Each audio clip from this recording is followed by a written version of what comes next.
Hi friends, అందరికీ నమస్కారం. తెలంగాణ ప్రభుత్వం ఇందిరమ్మ ఇళ్ల పథకానికి సంబంధించి మొదటి విడత అర్హుల జాబితాను 2 విడతలుగా విడుదల చేయబోతున్నట్లంటే 2 లిస్టులు అయితే రెడీ చేయడం జరిగింది. ఈ 2 లిస్టులో ఎవరికి ఇందిరమ్మ ఇళ్ల పథకానికి సంబంధించిన పేరు అనేది రావడం జరుగుతుంది. అయితే ఇందులో పేరు అనేది ఉన్నా కూడా మీకు ఇందిరమ్మ ఇళ్ల పథకం అనేది అయితే రాకపోవచ్చు. ఒకవేళ లిస్టులో మీ యొక్క పేరు అనేది లేకపోయినా కూడా ఈ యొక్క పథకానికి ఎలిజిబిలిటీ వచ్చేదానికి అర్హత అనేది ఉంది. ఇప్పటి వరకు తెలంగాణ వ్యాప్తంగా 80 లక్షలకు పైగా ఈ యొక్క అప్లికేషన్ అనేది వచ్చినట్లు, ఇందులో మొదటి విడత భాగంగా ఎవరికైతే సొంత ఇంటి స్థలం అనేది కలిగిన లబ్ధిదారులు ఉన్నారో అటువంటి వారందరికీ 13 లక్షల మందికి సంబంధించిన అప్లికేషన్లు వచ్చినట్లు తెలంగాణ ప్రభుత్వం అయితే గుర్తించడం జరిగింది. అయితే మొదటి విడతలో భాగంగా ఎవరికి ఇల్లు అనేది రాబోతుంది, లిస్ట్ లో మీ యొక్క పేరు అనేది ఉందా లేదా అనేది ఆన్లైన్ లో ఏ విధంగా చెక్ చేసుకోవాలతో పాటు మనకు 26వ తేదీన ఈ యొక్క పథకాన్ని లాంఛనంగా మాత్రమే ప్రారంభించబోతున్నట్లు, అలాగే ఆధార్ కార్డులో ఉన్న వివరాల ఆధారంగా మాత్రమే మీకు కొత్త ఇల్లు అనేది అయితే రాబోతున్నట్లు సమాచారం రావడం జరిగింది. అయితే ఎవరైతే సిటీలో వెళ్లి నివసిస్తున్నారో అటువంటి వారందరికీ మాత్రం ఈ యొక్క పథకాన్ని అయితే పూర్తిగా తొలగించబోతున్నట్లు కూడా తాజా అప్డేట్ అయితే రావడం జరిగింది. ఈ యొక్క అన్ని రకాల సమస్యలకు సంబంధించి ఇప్పుడు నేను మీకు ఒక పూర్తి క్లారిటీ అయితే ఇవ్వబోతున్నాను. ఈ వీడియోను మాత్రం చివరి వరకు చూడండి, అప్పుడే మీకు ఒక క్లారిటీ అయితే రావడం జరుగుతుంది.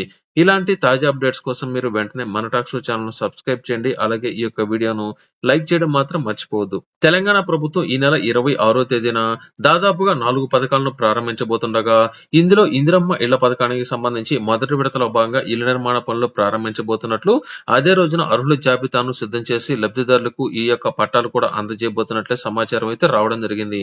అయితే ఇప్పటి వరకు భారీ మొత్తంలో అప్లికేషన్ అనేది ఈ యొక్క ప్రజాపాలన ద్వారా అలాగే గ్రామ సభల్లో రావడంతో ఈ యొక్క ఫైనల్ లిస్ట్ అనేది రెడీ చేయడానికి మరికొంత సమయం పెట్టడానికి అవకాశం ఉన్నట్లు అప్డేట్ అయితే రావడం జరిగింది. మనకు ప్రతి ఒక్క నియోజకవర్గంలో 3,500 ఇల్లు చొప్పున తెలంగాణ వ్యాప్తంగా రానున్న 4 సంవత్సరాల్లో టోటల్ గా 20 లక్షల మందికి ఇల్లు అనేది నిర్మించి వారికి అందజేయాలని తెలంగాణ ప్రభుత్వం లక్ష్యంగా పెట్టుకోవడం జరిగింది.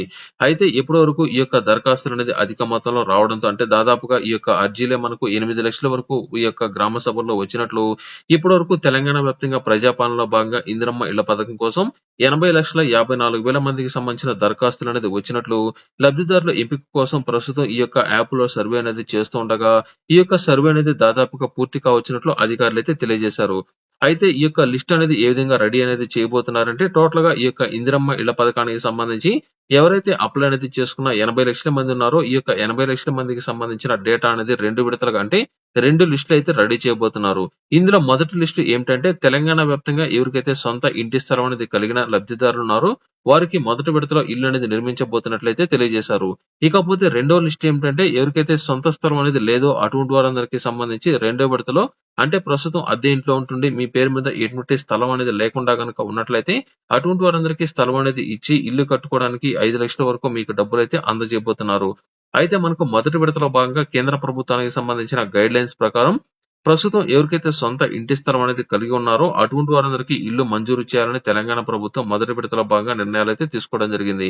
సొంత స్థలం కలిగిన వారు తెలంగాణ వ్యాప్తంగా 13 లక్షల మంది లబ్ధిదారులు ఉన్నట్లు, ఈ 13 లక్షల మందికి సంబంధించి మొదటి విడతలో భాగంగా లబ్ధిదారులకు ఇల్లు నిర్మించుకునే అవకాశాన్ని కల్పించబోతున్నట్లు అప్డేట్ అయితే రావడం జరిగింది.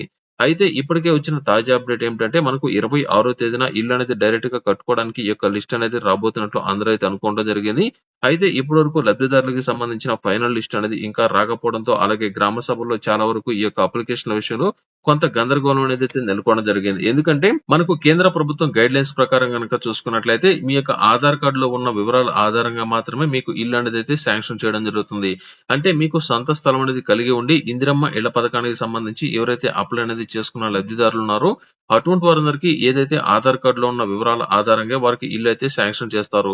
ఒకవేళ మీ యొక్క ఆధార్ కార్డులో ఉన్న వివరాలు అనేది మీ యొక్క గ్రామాల్లో ఉండి ప్రస్తుతం మీరు పట్టణాల్లో గనక నివసిస్తున్నట్లయితే మీ ఆధార్ కార్డు అనేది గ్రామాల్లో ఉంది కాబట్టి, అంటే పల్లెటూరులో ఉంది కాబట్టి ఆ యొక్క పల్లెటూరులో మీకు ఇంటి స్థలం గనక ఉన్నట్లయితే మీరు ఇల్లు కట్టుకోవడానికి మీకు ఇల్లు అయితే శాంక్షన్ చేయడం జరుగుతుంది. అయితే చాలా మంది ఏం చేశారంటే తెలంగాణ వ్యాప్తంగా కొన్ని గ్రామీణ ప్రాంతాల నుంచి వలస వెళ్లడం జరిగింది, అంటే నగరాలకు వలస వెళ్లడం జరిగింది కాబట్టి వారు గ్రామాల్లో ఉన్న ఈ యొక్క ఆధార్ కార్డులో వివరాలు అనేది, అంటే అడ్రస్ అనేది మార్చుకుని పట్టణాల్లో వారికి సంబంధించిన కొత్త అడ్రస్ అనేది వారి యొక్క ఆధార్ కార్డులో అప్డేట్ అయితే చేసుకోవడం జరిగింది. కేంద్ర ప్రభుత్వం ప్రధానమంత్రి ఆవాస్ యోజన పథకానికి సంబంధించిన గైడ్ లైన్స్ ప్రకారం వారి యొక్క ఆధార్ కార్డులో ఉన్న అడ్రస్ ఆధారంగా మాత్రమే వారికి ఇల్లు అనేది అయితే శాంక్షన్ చేయవలసి ఉంటుంది. మీరు ప్రస్తుతం పట్టణాల్లో గనుక ఉండి మీరు పిల్లల చదువులకు సంబంధించి కావచ్చు, లేదా స్థిరపడడం కోసం కావచ్చు, లేదా వ్యాపారాల కోసం కావచ్చు, ఎవరైతే పట్టణాలకు వెళ్లి ఉండి అక్కడ వారికి సంబంధించిన ఆధార్ లో అడ్రస్ అనేది మార్చుకుని కనుక ఉన్నట్లయితే అటువంటి వారందరికీ సంబంధించి వారికి గ్రామీణ ప్రాంతాల్లో సొంత స్థలం అనేది కలిగి ఉన్నా కూడా అటువంటి వారందరికీ ఇల్లు అనేది రాకపోవచ్చు అని ప్రస్తుతం ఒక అప్డేట్ అయితే రావడం జరిగింది. ఖచ్చితంగా మీ యొక్క ఆధార్ కార్డ్ లో ఉన్న అడ్రస్ ఆధారంగా మాత్రమే మీకు ఇక మీదట ఇల్లు శాంక్షన్ చేసేదానికి అవకాశం అయితే ఉంటుంది. మీకు ప్రస్తుతం మీ యొక్క స్థలం అనేది ఒక చోట ఉండి మీరు వేరొక చోట ఆధార్ లో ఉన్న డీటెయిల్స్ కనుక ఉన్నట్లయితే అటువంటి వారందరికీ ప్రస్తుతానికి ఈ యొక్క ఇంటికి సంబంధించి కొంతమేర ఈ యొక్క పెండింగ్ లో పడేదానికి అవకాశం ఉన్నట్లు కూడా సమాచారం అయితే వస్తుంది. తప్పనిసరిగా వారి యొక్క ఆధార్ కార్డు లో ఉన్న వివరాల ఆధారంగా మాత్రమే వారికి ఇల్లు అనేది శాంక్షన్ చేసే విధంగా మార్గదర్శకాలు వచ్చినట్లు తాజా అప్డేట్ అయితే రావడం జరిగింది. ఆధార్ కార్డు లో ఏదైనా సరే మార్పులు చేర్పులు అనేది చేసుకుని ఉండి ప్రస్తుతం వారికి సంబంధించి అప్లై అనేది చేసుకుని ఉన్నట్లయితే అటువంటి వారందరికీ కొంతమేర ఇల్లు అనేది పెండింగ్ లో పడేదానికి ఛాన్స్ అయితే అధికంగా ఉన్నట్లు సమాచారం అయితే వస్తుంది. ఒక మాటలో చెప్పాలంటే ఎవరైతే వలస వెళ్లిన లబ్ధిదారులు ఉన్నారో అటువంటి వారందరికీ సంబంధించి కొంతమేర ఈ యొక్క పెండింగ్ లో పడేదానికి అధికంగా ఛాన్స్ ఉన్నట్లు అప్డేట్ అయితే వస్తుంది. ఇందులో ముఖ్యంగా తెలంగాణ వ్యాప్తంగా ప్రతి ఒక్క ఇంటికి 5 లక్షల రూపాయలు అందజేస్తామని తెలంగాణ ప్రభుత్వం తెలియజేసింది కాబట్టి టోటల్ గా 4 విడతల్లో ఈ యొక్క లబ్ధిదారులకు సంబంధించిన పేమెంట్ అయితే అందజేయబోతున్నారు. ఇందులో కేంద్ర ప్రభుత్వం తమ యొక్క వాటా కింద టోటల్ గా 2.5 లక్షల వరకు అందజేసే ఛాన్స్ కానీ లేదా 1,80,000 రూపాయలు అందజేసే ఛాన్స్ అయితే ఉంది. మిగిలిన డబ్బులు అనేది మనకు తెలంగాణ ప్రభుత్వం అందజేయబోతున్నట్లు తాజా అప్డేట్ అయితే రావడం జరిగింది. ప్రస్తుతం తెలంగాణ వ్యాప్తంగా భారీ మొత్తంలో అప్లికేషన్ అనేది రావడం జరిగింది కాబట్టి అప్లికేషన్ అనేది ఇంకా చాలా వరకు పెండింగ్ లో ఉన్నాయి. అంటే ప్రస్తుతం రీసెంట్ గా జరిగిన అంటే ఈ నెల 21వ తేదీ నుంచి 24వ తేదీ వరకు అంటే నేటితో ఈ యొక్క గ్రామ సభల్లో కొత్తగా అప్లై అనేది చేసుకున్న వారికి సంబంధించిన గడువు అనేది ముగియడం జరిగింది కాబట్టి గడిచిన 3 రోజుల్లో భారీ మొత్తంలో అప్లికేషన్లు వచ్చాయి కాబట్టి ఈ యొక్క అప్లికేషన్ కూడా పూర్తి అనేది అయినట్లయితే ఫైనల్ లిస్ట్ అనేది విడుదల చేసేదానికి అవకాశం అనేది ఉంటుంది కాబట్టి ఈ యొక్క ఫైనల్ లిస్ట్ అనేది మనకు వచ్చే నెల మొదటి వారంలో వచ్చేదానికి ఛాన్స్ అయితే ఉంది. ఈ నెల 26వ తేదీన మాత్రం లాంఛనంగా మాత్రం ఈ యొక్క ఇందిరమ్మ ఇళ్ల పథకాన్ని ప్రారంభించబోతున్నట్లు సమాచారం అయితే రావడం జరిగింది. అయితే ఈ యొక్క ఇందిరమ్మ ఇళ్ల పథకానికి సంబంధించి మరొకసారి అప్లై చేసుకునే అవకాశాన్ని కూడా మనకు కల్పించడానికి కూడా ఛాన్స్ అయితే ఉంది.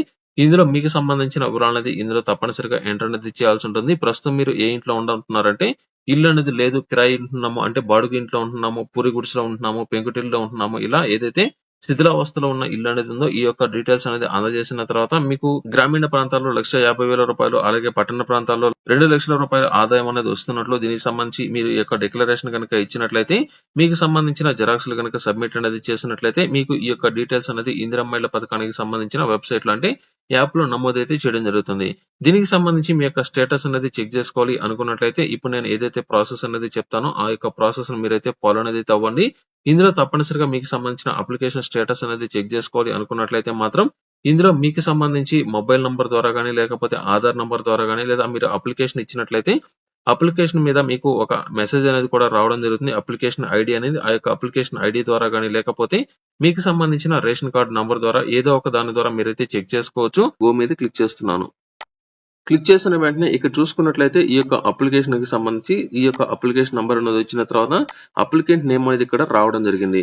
వీరికి సంబంధించి డిస్ట్రిక్ట్ చూసుకున్నట్లయితే ఈ యొక్క డిస్ట్రిక్ట్ అలాగే వీరికి సంబంధించిన మండలము అలాగే వీరికి సంబంధించిన విలేజ్ వారికి సంబంధించిన ఫోన్ నంబర్ అలాగే రేషన్ కార్డు లో లాస్ట్ 4 నంబర్లు సర్వేయర్ కి సంబంధించిన మొబైల్ నంబర్ అలాగే వీరికి సంబంధించిన ఆధార్ కార్డు నంబర్ అనేది వచ్చిన తర్వాత మీకు ఎవరు సర్వే అనేది చేశారో ఆ యొక్క సర్వేయర్ పేరు అనేది ఇక్కడ వచ్చింది. అలాగే ఆ యొక్క సర్వేయర్ కి సంబంధించిన మొబైల్ నంబర్ కూడా ఇక్కడ అప్డేట్ అయితే ఇవ్వడం జరిగింది. మనకు పూర్తిగా నంబర్లు అయితే ఇవ్వరు. ఇక్కడ ఈ యొక్క సర్వేయర్ మీకు వచ్చి ఈ యొక్క వెరిఫికేషన్ అనేది చేశారు కాబట్టి మీకు ఈ యొక్క లిస్ట్ లో పేరు అనేది అయితే వచ్చేదానికి ఛాన్స్ అయితే ఉంటుంది.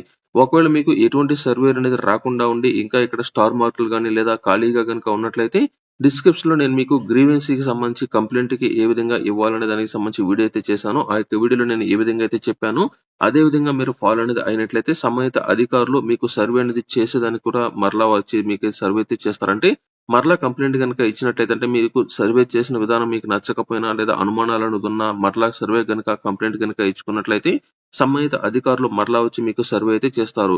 ఈ విధంగా మీకు ఆన్లైన్ లో మీ యొక్క అప్లికేషన్ కనుక చూపించిందంటే మీ యొక్క అప్లికేషన్ అనేది ఆన్లైన్ లో రిజిస్ట్రేషన్ అనేది అయినట్లు. ఒకవేళ ఇక్కడ మీకు సంబంధించి ఈ యొక్క డాక్యుమెంట్ లో ఏదో ఒకటి ఇచ్చి మీరు ఎంటర్ అనేది చేసినట్లయితే మీకు ఎటువంటి డేటా అనేది రాకపోయినట్లయితే మాత్రం మీ యొక్క అప్లికేషన్ అనేది ఆన్లైన్ లో ఇంకా నమోదు అనేది కాలేదని దానికి సంబంధించి కూడా మీరు కంప్లైంట్ కూడా ఇచ్చుకోవచ్చు. ఇక్కడ గ్రీవెన్సీ ఎంట్రీ కనుక ఇచ్చి మొబైల్ నంబర్ తో రిజిస్ట్రేషన్ చేసుకున్నట్లయితే మీరు కంప్లైంట్ ఇచ్చినట్లయితే మీకు మరలా అప్లికేషన్ పెట్టుకునే దానికి కూడా ఛాన్స్ అయితే ఉంటుంది. ఇది టోటల్ గా ఈ యొక్క వీడియోలో మీకు